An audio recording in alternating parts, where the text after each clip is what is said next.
Hi, welcome to the Flare Up Show. This show is produced by the amazing Clarissa Burton in Limelight Media. And today I have Dr. Raymond Wiggins. He is a best-selling author and speaker. He is a licensed physician. He has been on the front lines of patient care for almost 3 decades and has performed general anesthetics on more than 27,000 patients, including thousands of marijuana users. He has 2 doctorates, including an MD from McGovern Medical School, and recently he earned a Master of Divinity from Regent University and is here to share about his new book, Weeding Out the Myths of Marijuana. Very excited to have you today, Dr. Wiggins. Chrissy, thanks so much for having me. Really excited. It's funny. My one of my first surgeries that I had C-sections, and this made me think of it. It's just a silly little thing. My anesthesiologist, his name was Dr. Friesen, and I thought that was kind of funny. It frees me up. Yeah. Terrible humor. Sorry. Uh, so, welcome to the show. Tell us about your book. My book is a book that talks about the dangers of marijuana. And I started this several years ago. Of course, I got my MD many years ago, but I started seeing patients were being increasingly difficult to sedate. And it wasn't just me, all of my colleagues were seeing this. It started around 10, 15 years ago. We were seeing many more patients were taking a lot more anesthetic. And when I say a lot more, I'm talking 3 to 4 times the normal amount of propofol to keep these patients sedated. And they were still struggling. They were fighting us, and they had a lot more anxiety, many of these young people. And they were taking some of them as much as 60% more postoperative pain medication. And we started looking into what's going on. And we determined that it was happening almost exclusively in marijuana patients. And then I didn't just see it in my profession, but I saw it in my family as well. And fortunately, I have 3 cousins that I have absolutely no doubt they would be here today if not for marijuana. One died of a sudden heart attack after about 30 years of heavy use, and then 2 others started with marijuana, moved on to other drugs, and unfortunately passed. And the straw that broke the camel's back really was a young man that's a very close relative. Uh, Went to college, got in with a group of guys who were smoking marijuana, and he thought, hey, everybody's doing it, everybody seems to be okay. So he started smoking it with them. And the second time he did it, he wound up having severe psychosis and wound up in a psychiatric facility. Fortunately, he was able to be released, but he was never able to return to school. And so I started looking into this, and what I found really shocked me, and it led me to start speaking about it and eventually write my books. Yeah, so you share that story right at the beginning of your book about the family friend. And I know even, having teenagers and being a teenager once myself, I think that is a side effect that not enough people talk about with marijuana, that it actually can induce psychosis, like hallucinations, like it is a hallucinogenic, right? It's not considered a hallucinogenic, but it can cause hallucinations, and it definitely can cause psychosis. There's somewhere between a 3.5 to 9 times risk of psychosis in young people when they use marijuana, and about 48% of young people who use high potency marijuana, which is pretty much everything on the market today, essentially half of them will have some type of a psychotic symptom. Hmm. And then with surgeries, I would imagine the risk is, of course, them being in a state that's safe to operate on, but there would be withdrawal effects from having that much additional anesthesia in their system after surgery, because even coming out of surgery can be quite difficult just on a normal course of anesthesia, correct? Well, it really doesn't take them longer to come out of anesthesia. In fact, the effects of anesthesia are lessened, so it doesn't Oh, take more time. They're taking less time to come out of anesthetic, and that's the problem is that it's really difficult to sedate them, and we don't really fully understand all the reasons that this happens. We just know that it definitely happens in marijuana users, and the average, if you look at the literature, it's about 3.2 times the normal amount of propofol for a regular marijuana user. that's amazing. Um, what what have you been learning about marijuana? Is there a difference? in today's marijuana based on the marijuana that my parents may have indulged in the 70s? What have you sort of seen and been exposed to? You go back to Woodstock, 1969, the average THC percent, which we call the potency, that was 1 to 2% for most marijuana. The really good stuff was 3%. Fast forward to 1995, and it's about 4 to 6%. Well, today, the average potency of marijuana is somewhere around 22 to 23%. And there's some that's purported to be up to 40%. And you can get concentrates that are over 90%, with some purported to be over 99%. And the higher the potency, the reason that's important, the higher the potency, the more the complications, the more the problems with the brain, the heart, the lungs, the psychiatric effects, et cetera. Anything over 10% potency is considered high potency. And again, you can't really get low potency today. Most everything you get is going to be high potency marijuana. Hmm. What are some of the effects? Like, what are the harmful effects of marijuana? Maybe some that are already known, but also what are some of the myths out there about marijuana and its effect on the health? There's It affects both the physical body, the brain, the heart, the lungs, and the mental health of, as well. And if you're looking at the brain, for instance, uh, the average marijuana user has an IQ below 70% of their friends, and that sounds incredible. But your IQ drops somewhere between 3 to 9 points. And if you're at 8 points, which it may not sound like a lot, you're below 70% of your peers. There's an increase in the risk of strokes. The risk of what's called acute ischemic stroke is about 40% higher. It depends on the study that you look at. There's a study that shows 16%. There's another study that shows 41% for young people increase in the risk of strokes. There's slower processing speeds. There's all kinds of problems with marijuana use as far as the brain, and then you can get into the heart. There's a 5 times, not 5%, but 5 times risk of a heart attack for an hour after smoking marijuana, 1.7 times for 2 hours. And it's somewhere overall a risk for regular marijuana users. It's about 2.5 times normal. And then when you talk about the lungs, I mean, if you think about what tobacco does to the lungs, it's not difficult to understand that marijuana is going to cause similar effects. The American Lung Association says that marijuana smoke clearly damages the lungs. It stops them from working properly, and it causes things like chronic cough, phlegm production, asthma, wheezing, bronchitis, so many different problems that we don't that the public doesn't understand. One joint is equivalent to 20 cigarettes when you're talking about lung cancer risk. The risk of lung cancer in a moderate to heavy marijuana smoker is about almost 6 times normal that of non-smokers, and not just cancer risk, but just the inflammation and the damage to the lungs in general.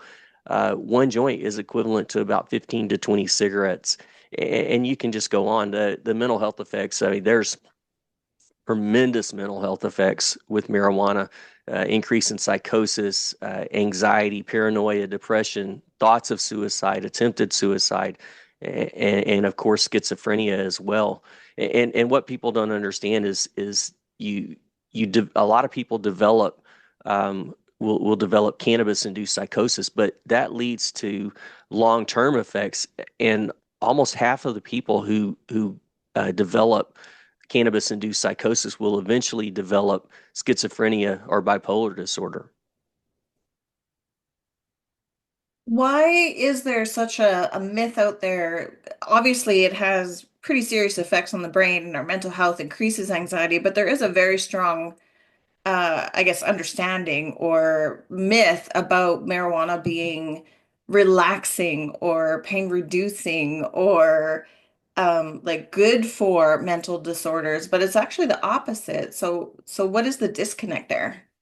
If you look at the American Psychiatric Association and the American Medical Association, they're going to disagree with that they're going to say that it's not something that should be used for mental health, and at least with the current uh, studies that we have, really shouldn't be used for anything in medicine.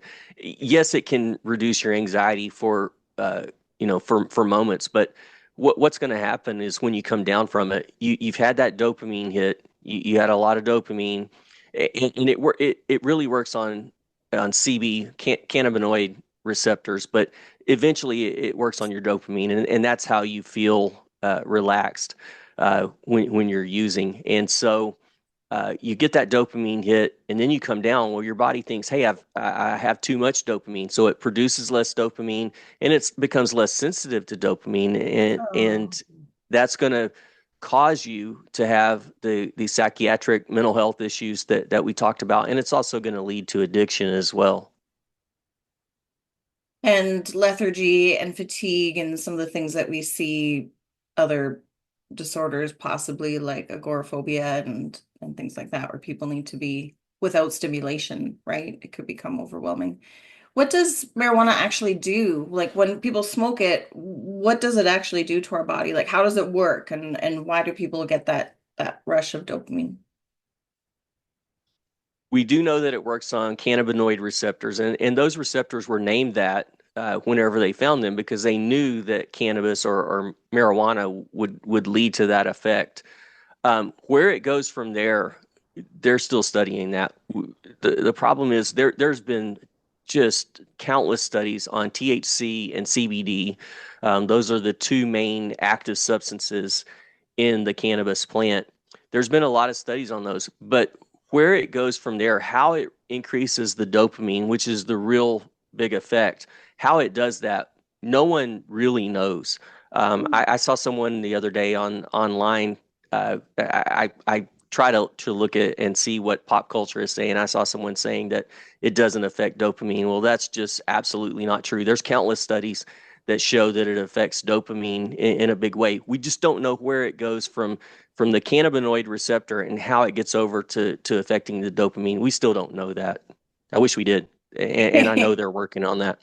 Yeah, I just want to ask, and this might be a silly question, but as someone that has anxiety or other issues where, you know, you could be prone to like opioid use, is there a correlation between that and like marijuana not just being a gateway to like party drugs, but also to other things to relax or kind of turn ourselves off from anxiety? Like, are we seeing opioid or benzoid use in association with marijuana?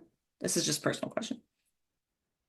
Actually increases general anxiety disorder, the propensity to have that by 92%. There's a large study that shows that, and that's a compilation of many other studies that shows that. So there's a lot of studies out there that show that it increases anxiety when you use it. Again, when you're on it, when you're high, yeah, you're not going to have as much anxiety, at least for most people. Now, some people, I interviewed a lot of people for my book, and Yeah. a lot of the people that I talked to said that they had increased anxiety even while they were using that. That effect is fairly common among users, but for those who it actually relaxes when they come down from it, they're going to have more anxiety. And one of the things that people use to try to legalize marijuana is they say, well, people will start using that rather than using opioids. The unfortunate thing is there's a huge study that came out just a short time ago, a couple of years ago at this point, but it shows that those who try to use marijuana to get off of opioids actually become addicted to both. So you're not using one instead of the other. You actually wind up using both and become addicted to both. And so it doesn't help the situation. It actually makes things worse. Mm-hmm. Mm-hmm. What would you like people to know most about marijuana? Well, it's not a benign drug. It's not the benign drug that so many people in the media and pop culture make it out to be. There are so many problems with it, and I have over 500 references in my books Yeah. about that. It's not something that I'm just coming up with off the top of my head, and I've seen two patients with this or whatever. No, this is study after study after study after study, hundreds and hundreds of studies that show this, and people want to say that it's not true, but it's just a fact. Marijuana is a dangerous drug, and I wish it wasn't, but it is, and we have to go with the facts, and the facts are that marijuana is a dangerous drug, and that's the biggest thing that I want people to get out of what I say and out of my books. Yeah. I want to ask you about, because I know another myth would be that marijuana makes you peaceful. Like, oh, I don't drink, I do marijuana, then I don't fight. But you're even noticing this in surgeries, right? Under anesthesia, that people are fighting even practitioners as they're being cared for on the surgical table. There is still a violent aspect or an aggressive nature to marijuana as well, isn't there?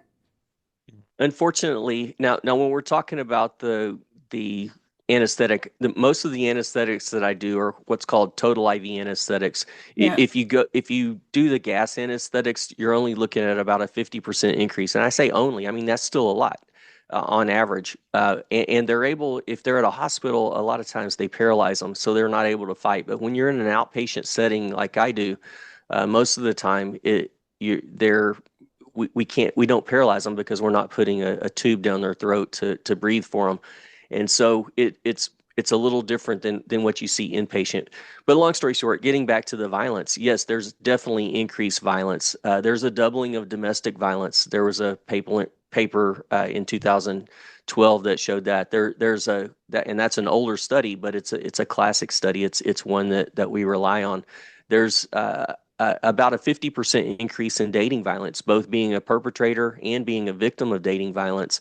And there was a study a few years ago that looked at 6,000 men, and drug use was linked to a fivefold increase in violence. And the drug almost always used in this study was marijuana, and it greatly increased five times risk of violence. There's more organized crime as well, and just so many other problems. Automobile accidents. There were 9,400, over 9,400 auto accidents uh, in I believe it was 2020. I can't remember the exact year, but the last year that they have statistics for it, it may have been 2022. But anyway, over 9,400 auto accidents, fatal auto accidents, directly attributed to marijuana. So, there's just so many problems that this causes that we don't think about.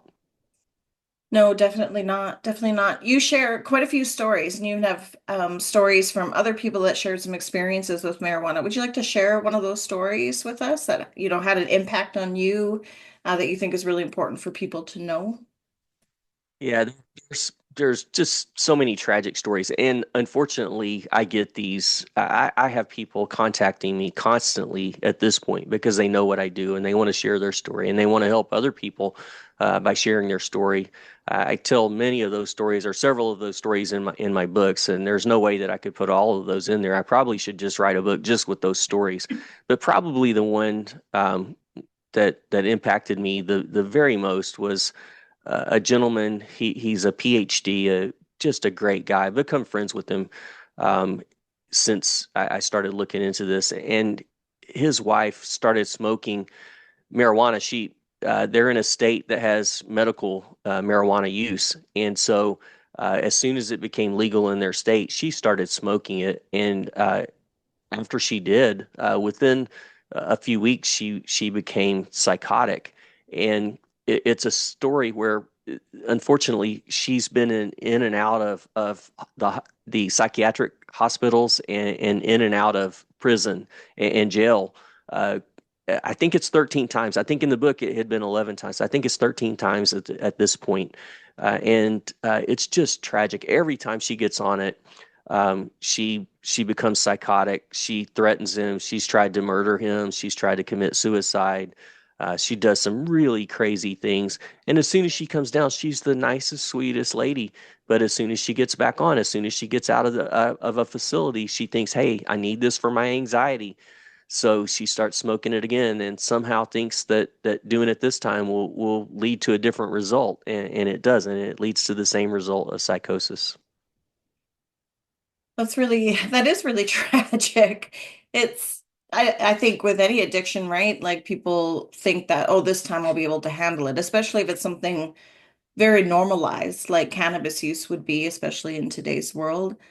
Um, what about with the younger generation? Like, do you have, and I know you're more of the medical practitioner side, but have you seen any success with speaking to, say, the younger generation about cannabis and its effects? Like, what are some things that are effective at educating our young people that are, trying to have a good time?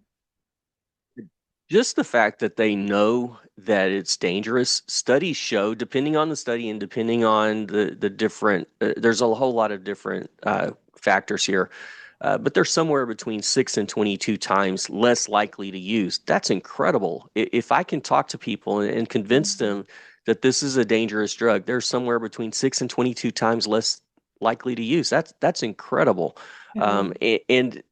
It's just knowing the dangers. That's all it is. Yes, yes, and making it real for them, right? Because it can happen to them as well. There was another question that came to mind, but it's popped out of my head. Where can people find your book? Books are sold. It's weeding out the myths about marijuana, and there's actually two versions. There's a secular version, which just strictly has the medical side of things and talks Yes. about the violence and the car wrecks and things like that, the auto accidents. And then there's one that adds three extra chapters that has a spiritual slash biblical view.